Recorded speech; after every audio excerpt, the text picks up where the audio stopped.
حضور میری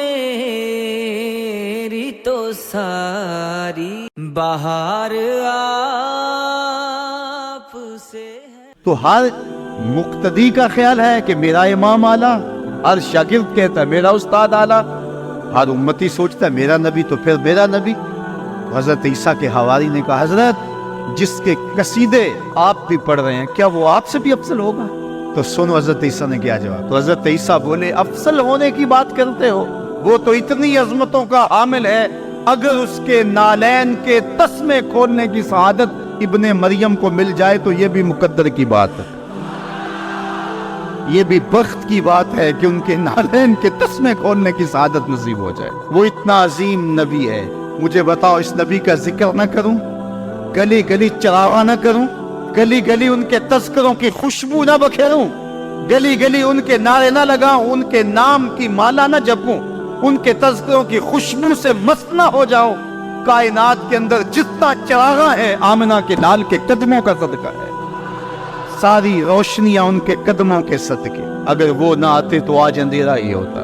اقبال سے بھی پوچھ لیے، وہ کہتا ہو نہ یہ پھول تو بلبل کا ترنم بھی نہ ہو، چمنے دہر میں کلیوں کا تبسم بھی نہ ہو نہ یہ ساقی تو پھر میں بھی نہ ہو، خم بھی نہ ہو، بزم توحید بھی دنیا میں نہ ہو، تم بھی نہ ہو، خیمہ افلاک کا استادہ اسی نام سے ہے، نبض ہستی تب شامادہ اسی نام سے ہے۔ یہ رنگ روح کو چڑھ جائے تو پھر روح کے زنگ اتر جاتے ہیں اور من میں چراغاں ہو جاتا ہے۔ اور اگر آپ نے یہ دیکھنا ہے تو میرے اور آپ کے آقا و مولا کی زندگی دیکھ لیجئے۔ صرف حضور کے 23 برس کے اندر 27 جنگیں لڑی گئی ہیں، 27 جنگیں۔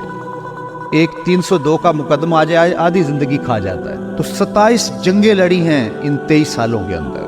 آنے والے وفود سے ملاقات کی ہے، قیامت تک آنے والا منشور حیات دیا ہے، صحابہ کی تربیت کی ہے، غازی بھی تیار کیے، مجاہد بھی تیار کیے، اور جو ہے وہ حضرت عمر فاروق جیسے، صدیق اکبر جیسے لوگ تیار کیے، خالد بن ولید جیسے جرنیل تیار کیے، اور دنیا کے بادشاہوں کو خطوط لکھے، مختلف سفیر بھیجے۔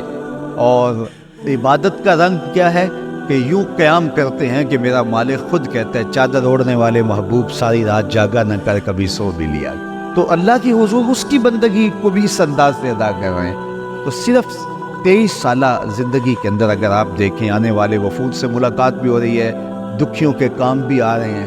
9 ازواج تھی جب حضور کا وصال ہوا ہے، کسی ایک کو بھی حضور پہ شکایت نہیں تھی۔ یہ ذرا غور کیجئے، آج ہر بندہ کہتا ہے کہ میرے گھر والوں کو مجھے شکایت ہے، میں چونکہ کاروبار بڑا وسیع ہے اور ٹائم نہیں دے پاتا گھر والوں کو، میرے لیے یہ مسئلہ ہے۔ اب 27 جنگیں بھی لڑی ہیں، 9 ازواج کے ساتھ حضور کا رویہ اتنا خوبصورت ہے اور اس طرح ان کو وقت دیا ہے کہ کسی ایک کو بھی شکایت نہیں ہے۔ اور گزرتی ہوئی خاتون بھی حضور کو 2 گھنٹے 3 گھنٹے کھڑا کر لیتی ہے۔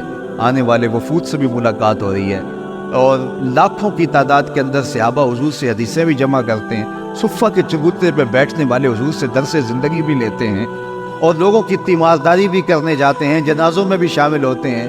تو یہ وقت کے اندر برکت پیدا ہو جاتی ہے جب آپ جو ہے وہ اپنے غیر ضروری کاموں کو نکال دیتے ہیں۔ تو فرمایا من حسن اسلام المرء ترکہ ما لا یعنی ہے، کسی شخص کے اسلام کا حسن یہ ہے کہ وہ ہر بے مقصد کام کو چھوڑ دے۔